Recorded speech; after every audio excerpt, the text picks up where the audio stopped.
Welcome to the Slop Farm. Enjoy the video.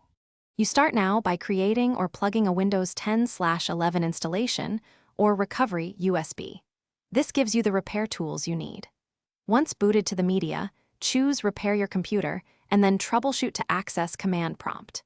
Make sure you verify whether your system uses UEFI with GPT or Legacy BIOS with MBR, because the repair commands differ. Knowing the disk layout prevents overriding the wrong partition. Don't delay, boot into Recovery and open the command shell.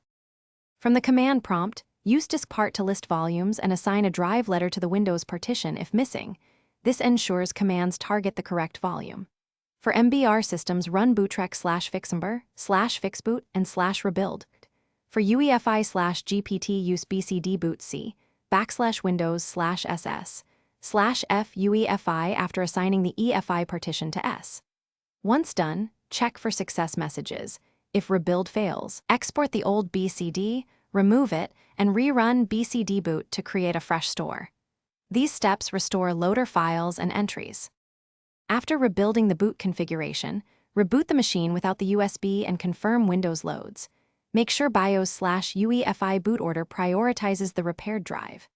If it still fails, return to Recovery and run chkdsk/f on the Windows volume and sfc/scano/offbootdir equals C. //offwindir equals C. /Windows to repair disk and system files, because corrupted files often block boot. If errors persist, document messages and try